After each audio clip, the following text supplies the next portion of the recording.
Mic 1 rolling. Okay. Camera rolling. Ladies and gentlemen, boys and girls, I am excited. Welcome to another edition of The Playhouse. Yes, you can clap for me. You asked for more women, ladies on the show, and I have adhered to your requests. Ladies and gentlemen, Yani, with me, you're going to hear a lot of music history. I've got the true OG here. Very few people. Actually, I've not interviewed anybody who's been in the industry as long as she has. Listen to this. From everybody from Timbrimbui to Marcus, to Ulopa, from Camp Mulla all the way to Mercy Myra, from the formation of Camp to a whole lot more. Achenga Bura, Nema, name it, the lady has worked with these people. Eric Wainaina, in fact, Eric Wainaina says that he learned how to write songs from her. I mean, if I'm not doing her intro justice, but she will do herself justice. There's so much you're about to learn from my guest today. So ladies and gentlemen, boys and girls, put your hands together for none other than Suzanne Gachukia Opembe. Have I said that right? Kabisa. I've said that right, eh? So be careful, be careful, be careful. Nyamara kondoa pue, nyamara kondoa. Mimi sitaki, sitaki, sitaki. Don't want friends who backbite just 'cause I'm out of sight. Sitaki, sitaki, sitaki.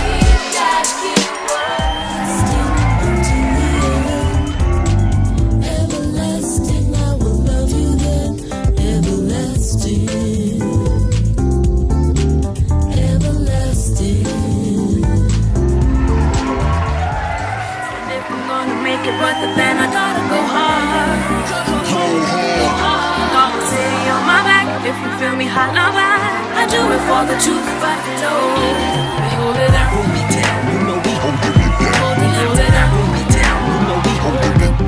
Hold it down, hold me down. You know we hold it down. Hold it down, hold me down. You know we hold it down. Thank you so much, Suzanne, for agreeing to be on the Playhouse. Thank you for inviting me. As a musician, I am extremely privileged. Let me tell you why I do the Playhouse. Our history as the Kenyan music industry has not been captured. And because it's not been captured, the musicians of today per se may not know how to go about it. They don't understand the shoulders that they're standing on. Now, anybody watching this in the Kenyan music industry is standing on your shoulders. Asante. It's the truth. It's just the truth be told. And what I like doing on the Playhouse is throwing this thing way, way, way back to the very beginning. So take your time. No rush in this. So when did you first fall in love with music? Wow. I had a toy piano when I was about 6. Can I ask what year this is? Just for the millennials watching. This was in the 60s. Whoa. You had a toy piano then? I had a toy piano, a blue toy piano. 60s? Yeah. You look nothing like it. But hey, I'm serious. I'm shocked. Yeah. That makes you over 50. That makes me 58. You're joking. No, but I'm very serious. I've earned the right to say my age. Yes. What? Yes. Okay. Yeah. I'm about to hit the big 60. You don't look it. You look like you're about to. My partner here is about to start coloring. Anyway, so you got your toy piano. Who bought it for you? Your dad? Yeah, it must have been my folks. And that's when I really sort of fell in love with music. We used to play a lot. You know, we grew up on a farm, and we played a lot. And there was an old accordion as well, that I guess the previous owners had left. So I mean, that's really committee. Okay. You know, near where Musioka's studio is, somewhere down there. Oh, yeah. In those days, those are all rough roads and everything. Yeah. You know, so around there. Okay. So that's when I started. I remember in Standard 4 writing my first song. Whoa. It's gonna rain, girls and boys, it's gonna rain. It's gonna rain, cats and dogs, it's gonna rain. Something like that. Okay, I've got to say this. The Gachukias are known for the Riara group of schools. Yeah. So when you say you're in class 4, Where were you? What school were you Oh guys? my dear, that was way before. That was pre. Pre-Riara schools. Yeah. That was in Hospital Hill. Okay. Nice. Yeah. And Hospital Hill, in those days, city council schools had pianos.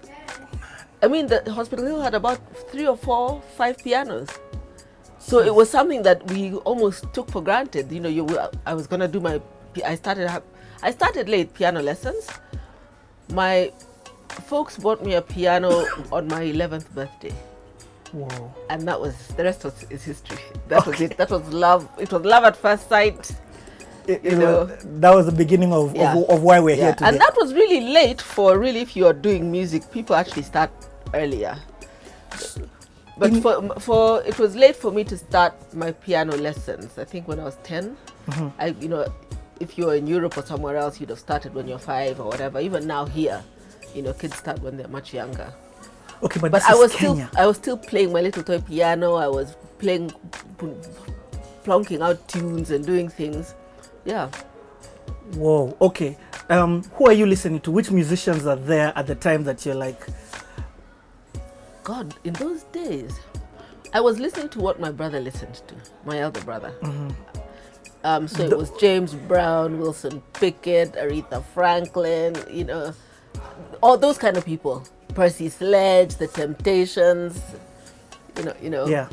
When I went to Form 1, I met a girl from Nigeria, Priye, and she gave me my first Carole King album. Okay, and that is, I think, where I learned how to write songs. From Carole King. Yes. Okay, even before, I'm trying to paint a picture, because in my head, I'm trying to say everything that I know, per se, maybe didn't exist there. So when you're talking about all these vinyls, first and foremost, are you what number in the family are you? I'm the second born. Okay. But of I'm the how boss. many? You're the second firstborn. Of four, 2 boys, 2 girls. Okay. Yeah. One of your brothers ended up in media as well. Yeah. Yeah.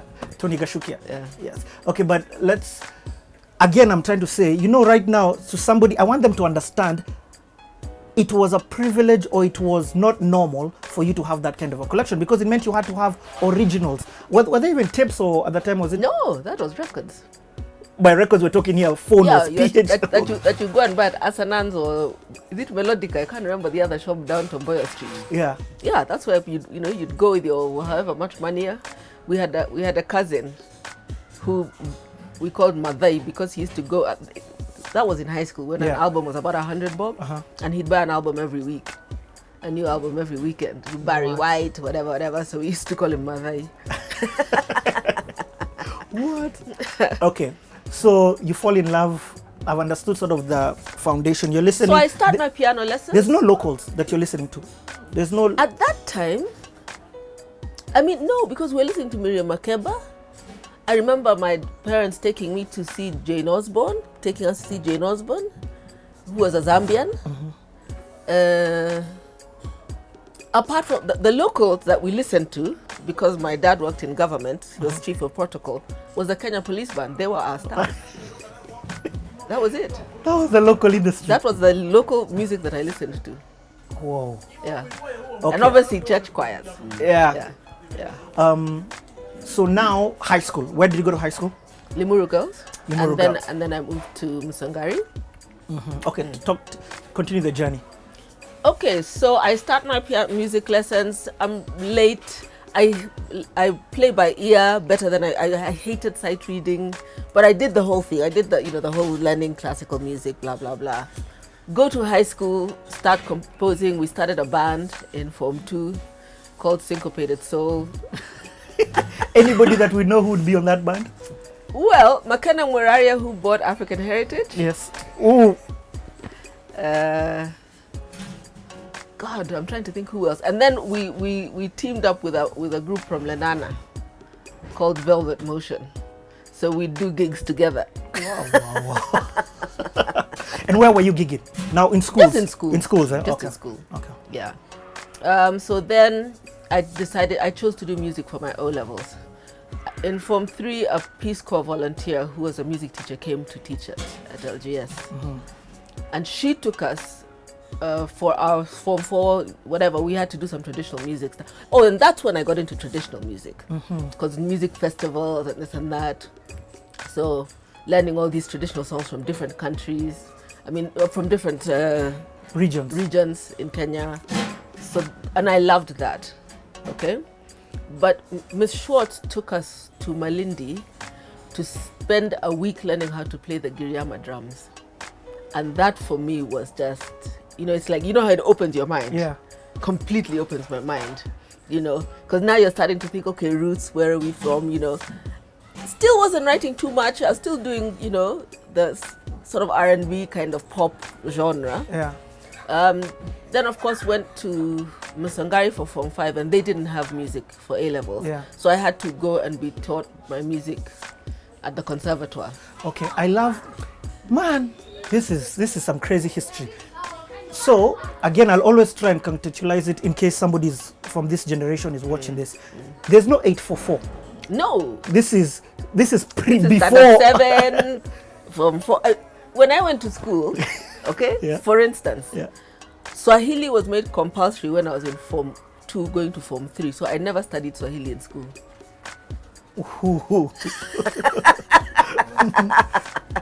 Okay? It was a Queen's English. Yeah. And Swahili was an option for people in my year. So a few people took Swahili. Yeah. But me who didn't know anything. Man, But what I love is that you're saying that the option to do the arts, music was there. Which is not Music there and now. art. Yeah. No, well, it is The 844, kind of. it was wiped out of KCP, if I was not wrong, at a time. I don't know if it was But brought back. 844, in high school, you can do music as a subject. Yeah. Okay, I'm not sure about the curriculum now, but I think it's a bit better than it used to be. Okay, so you go to Musongari, and now you're learning. Okay, now, first of all, back in LGS, of course, now I'm composing, we're doing whatever, we're doing originals for school choirs. I was the head chorister, in the chapel. Limuru was a real growth period for me musically. Musangari, we put on a concert with Rachel Omamo, who's now the Minister for Defense. And we fought with the nuns because they thought it was too sexy or too this or too that. But they still eventually they allowed us to run with it. Yeah. So get out of high school, I worked at an advertising agency, just internship kind of thing. What advertising agency was it? O&M. O&M, okay. Yeah. And then went to then it was Kenyatta College to study music. Which is now Kenyatta University. Which is now Kenyatta University. They had a small music department. But Walter Omondi, George Senekazake, these guys were just amazing people. And then that's where I met, who's this guy of Sukuti who recently passed away? Ayubo? Not Ayub. No. Sukuti, oh God, Mzee Ngosi. Mzee Ngosi used to come and teach us, Sukuti and whatever. It was just really, again, just an appreciation for talented people and people who know what they're doing. Yeah. It was amazing. However, my time at KU was quite interesting because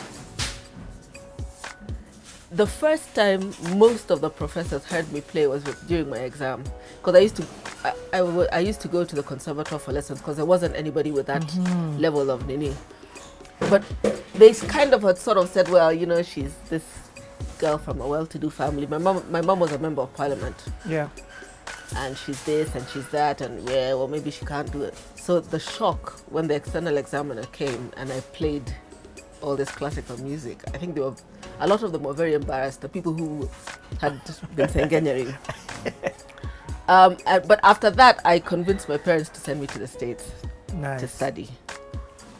So you at this time, do you know that you're going to do music, or are you? I was doing music. It was. Oh, that was music. I was doing music. So I like this. At that time, man, that's crazy. Your parents were truly supportive of whatever it is that you wanted to do, or was there resistance? My mom's PhD in literature. She studied under Gogi wa Thiongo, Mishere Mugo. Our house, Okot Bitek, Taban Loliong. This was an artsy house. Okay. It was an artsy house. Yeah. I get it. And my dad, I call him the hippie. He's laid back, you know. Everybody, you know, play to the strengths. Nice. Yeah. Okay. And even before we talk about you going to the States, I'm trying to figure out the scene now, aside, because you're the one who can paint for me a picture of the landscape. Media houses, how is it in terms of the entertainment music scene? What's happening? I was, you know, my mother was also very strict. We weren't allowed to go out too much. I mean, there were DJs in those days. We didn't go out to too much live music after high school.